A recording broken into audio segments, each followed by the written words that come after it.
Do subscribe to Ekeeda channel and press bell icon to get updates about latest engineering, HSC and IIT JEE main and advanced videos.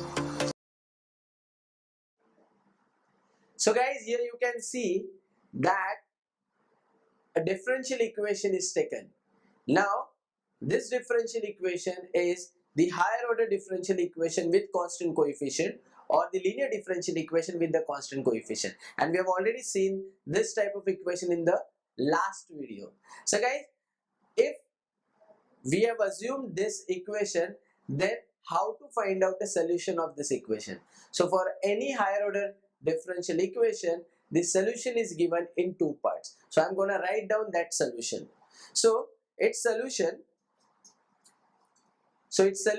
is given as y equal to yc plus yp. Now guys, you must be thinking what is yc and what is yp. So yc is complementary function and yp is called as particular integral. So I'll write here for you.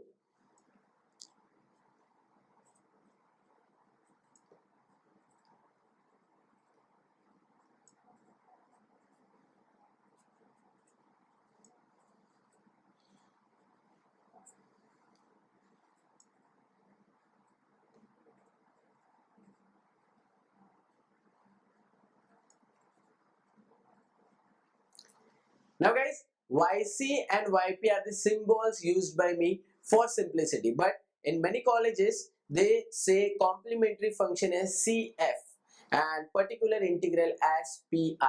So they take the initials and they say the complete solution or the final solution of higher order differential equation is cf plus pi, but here we will call it as yc and yp. So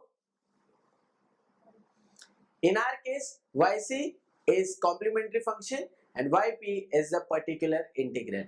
Now the question remains how to find out the value of yc and yp. So guys, let's understand how to find out the solution or how to find out the value of yp. So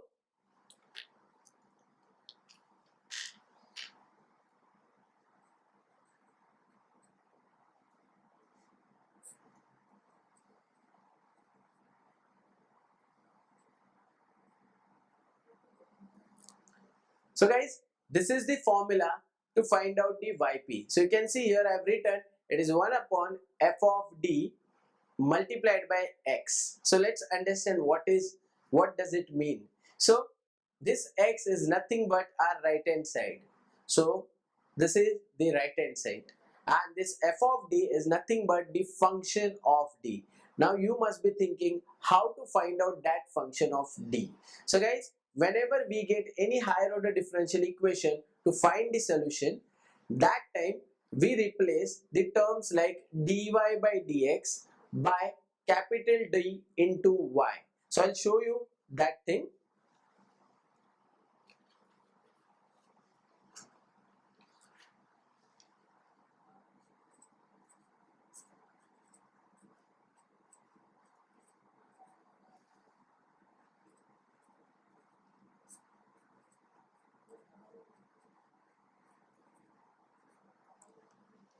So on screen you can see that dy by dx is written as capital D into y.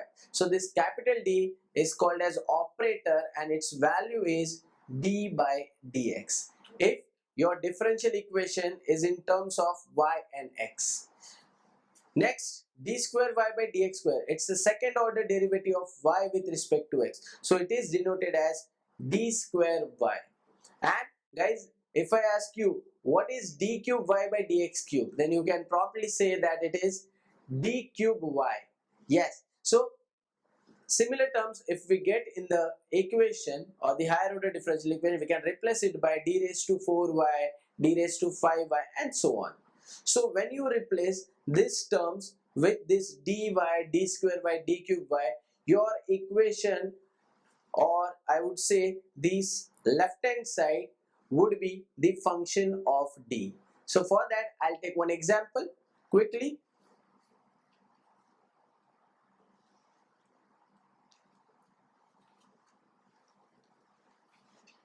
So let's assume one higher order differential equation.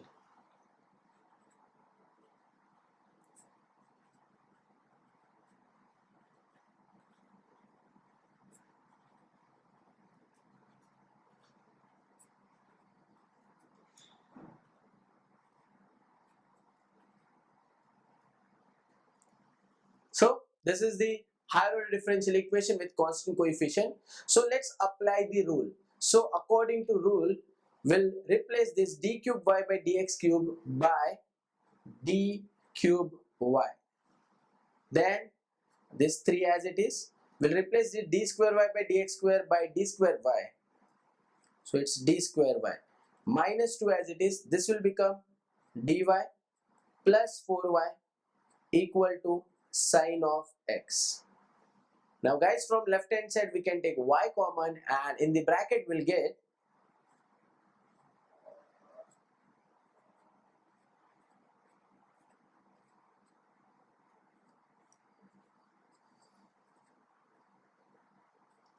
so it means this equation has got converted in the form of function of d into y equal to sine x, which is our capital X. So guys, let me tell you that any higher order differential equation, when you replace that dy by dx with dy or d square y by dx square as d square y, it gets converted into this form, which is f of d into y equal to x. And guys, that f of d is present here along with y, and that f of d you have to consider while finding the value of yp. So when we are finding the value of particular integral, that time I'll be taking that f of d over here and I will multiply this x, or I will apply this operator on the x. So x is nothing but the right hand side. So this x can be any function of x. So this is how we find out the value of yp. Now you must be thinking, then sir, how to solve this? So to solve this, there are different 7 types, and in each type the solution differs. So we are going to cover that method of solution of those 7 different types in the coming videos. So let's come back to the solution part. So y is given as yc plus yp complementary function plus particular integral. We know how to find out yp. Now let's move to the yc. Now the question is how to find out the yc, and for this guys I have steps with me. So the steps to find out the yc always remain same. So let's follow the steps to find out the yc. So in this video we are gonna see the different steps which we use to find out the yc, and then in the next videos we are gonna solve few numericals in which we will find out yc by applying these steps. So keep patience and be attentive, because these steps are very important, and if you understand these steps, then only you will be able to find out the value of yc in the any higher order differential equation. So here are the steps. So step number 1 is we have to find out the auxiliary equation. So what is the auxiliary equation? It is f of d equal to 0. It means whenever you equate that f of d to 0, that is called as auxiliary equation in higher order differential equation. So guys, here we have learned how to find out f of d. So that value of f of d we are going to equate with 0 to get the auxiliary equation. Then step number 2, we are going to find out the roots of auxiliary equation. So guys, let me tell you, the f of d that we get is always the equation, or it is in the form of equation. So that equation can be a cubic equation, that equation can be a quadratic equation, or that equation can be any degree 4 equation. So what we have to do is we just have to find out roots of that equation by the general methods of solution of equation, and those roots we have to observe. So now there are 5 different methods to find out the yc. So method number 1, if the roots that we get from f of d equal to 0 are real and distinct means different, then the solution is as below. So here I have taken one example. Here I said that the roots are like a, b and c. So guys, remember that when you solve this f of d equal to 0, your left hand side would be d and right hand side will be the roots. So let's assume that these roots are real and distinct. So in this case, what will happen? The solution is c1 into e to the power ax plus c2 e to the power bx plus c3 e to the power cx plus so on. It means whatever are the real roots, you just have to write those roots as a power of e along with x. So a, b and c here I have written, and this c1, c2, c3 are just the general constant. This is a method to find out the yc if the roots are real and distinct. So now one more thing you have to observe here, that here I have considered 3 real and distinct roots. That is why I am getting 3 constants and 3 terms. So tomorrow if you have 2 roots, then you will be having only 2 terms, or if you have 4 roots, you will be having 4 terms. So this is the first type of solution to find out the yc. Now the question is, what if the roots are not real and distinct? I mean to say, if the roots are real and repeated. So guys, this comes under the different category. So let's understand how to find out the yc in that case. So if your roots are real and repeated, here I have taken one example. Let's say roots are A and B. So A is repeated but B is distinct. So whenever we have repeated roots, what do? We write the solution as C1 plus C2x into e to the power ax plus B is a non-repeated root or the distinct root. So that the solution for that will be same as the previous steps. So it is C3 into e to the power bx. So in the previous method, we have seen to find out roots of to find out the yc for distinct roots. So that method will be applicable over here for B. Now let's observe the root A. So here that root A is repeated 2 times. So guys, what I have done here? So here I have considered this e to the power ax only once, because that A is repeating 2 times. So here I have taken one bracket, and inside the bracket I have written 2 constant, that is C1 and C2. So one constant will remain as it is, and for the second constant I am multiplying with x. So what exactly we are doing? So it means that whenever we have any repeated root, let's say if it is repeating 3 times, so in the bracket there will be 3 constants, C1, C2 and C3. So first constant will keep it as it is, for the second constant will multiply with x, and for the third constant will multiply with x square. So the power of x will increase. So that example I have taken here. Let's say now there are 5 roots, that is A and B. So both roots are repeated. A is repeated 3 times, B is repeated 2 times. So in this case, let's see what happens. So this e to the power ax, that is first root. Now A is repeating 3 times, hence in the bracket I have written 3 constants C1, C2, C3, and with that I have written nothing, that is constant 1, x and x square. So it means every time we have to increase that power of x. So let's say tomorrow if we have 4 roots, then we will have one more term, that is C4 into x cube, and so on. Now here B is repeated 2 times, so e to the power bx here, and in the bracket we have written C4 plus C5x, because it is repeated 2 times, I have 2 constant. But guys, remember one thing, as here I have used C1, C2, C3, here I am gonna use the different constant. So that is why here I am using C4 and C5, and I am multiplying that C5 with x. So this is the method to get the yc if your roots are real and repeated. Now case number 3, it means your roots are not real. So those roots might be the complex roots. So that is the case number 3. If the roots are complex and distinct, that is different. So here I have taken the example, the roots are like a plus or minus ib and c plus or minus id. So guys, here you can observe there are 4 roots.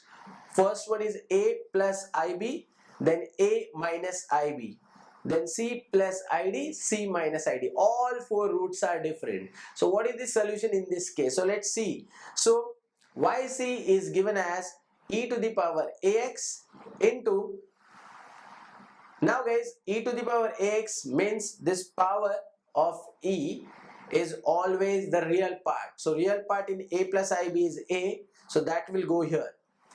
Now in the bracket we have written two constants c1 and c2. So with c1 we have cos term, with c2 we have sin term, and with that we have b. So b is the imaginary part. So what you have to remember? You have to remember like this, that the real part of that complex number will be outside the bracket as a power of e, and the imaginary part will go inside the bracket as a angle of cos and sin. So that is the solution. Now same thing I have applied for c plus id and c minus id. So here c is the real part, so that will become e to the power cx, and in the bracket d is the imaginary part, so that will go as the angle for cos and sin. So that will become c3 cos dx plus c4 sin dx. So guys, that is the solution. Now in this also there is one variation. It means if the given roots are complex but repeated, it means here I have taken one example, that is a plus or minus ib, a plus or minus ib. Now guys, here you can observe one thing, that the root a plus ib is repeating 2 times and the root a minus ib is repeating 2 times. So what is the solution? See here. So that time e to the power ax, so real part is a in both the cases, so that will come outside as e to the power ax. Now since the roots are repeated, what we'll do is that imaginary part will go with cos and sin, and since the root is repeated twice, here we have written c1 plus c2x and c3 plus c4x, which we have seen in the previous method. So whenever root is repeated 2 times, we have to write down 2 terms with 2 constant, and the second constant will be multiplied by x. If the root is repeated 3 times, then we'll be saying c1 plus c2x plus c3x square. So we have to add that term, and that cos term and sin term will remain as it is. So guys, this is the solution when the roots are complex and repeated. Now apart from this, there is one more case. Now you must be thinking, what is that case? So guys, as we can get real roots, as we can get complex roots, similarly we can get real and irrational roots. Now you must be thinking, how does it look?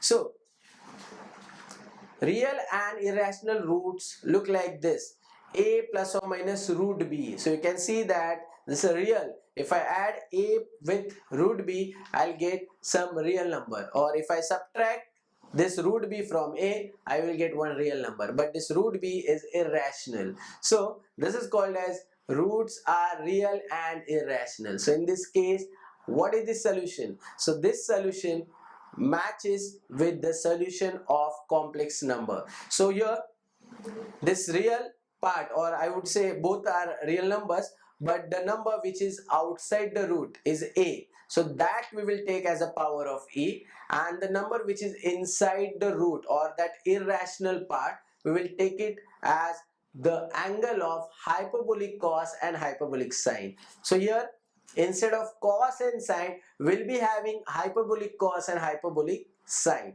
So the solution is e to the power ax c1 hyperbolic cos root bx plus c2 hyperbolic sin root bx. So guys, here I am also taking root along with b. So you have to remember this. Then I have taken one more example where I have repeated that real and irrational root. So the root is like a plus or minus root b and a plus or minus root b. So here the root a plus root b is repeating 2 times, and the root a minus root b is repeating 2 times. So what is the solution? So answer is e to the power ax, that is the this constant a, and that irrational constant which will be inside with hyperbolic cos and hyperbolic sin. But since this root is repeating twice, we will be taking 2 terms, that is c1 plus c2, and we'll multiply that c2 with x, that is c1 plus c2x, and with this we'll write c3 plus c4x as we have done in the previous method. So guys, these are the 5 different types of solution are possible for complementary function. So whenever we want to find out yc, which is complementary function, we get the roots in one of these 5 cases. So what you have to do is you have to observe the roots, check where it belongs to. If it belongs to case 1, we have to apply that formula. If it belongs to case 2, we have to apply that formula, and so on. So this is how we find out the value of yc and yp, that is complementary function and particular integral. So I'm sure that you understood how to find out the solution of any given higher order differential equation with constant coefficient. So guys, the first thing you have to do is you have to subscribe to this channel, because through Ekeeda channel we are trying to spread the engineering education and the science education with all the students. So subscribe to channel to show your love and support, and don't forget to forward this video to your friends, because if they are also doing engineering or science, they should get this beautiful video done by me and other professors of Ekeeda. Thank you very much.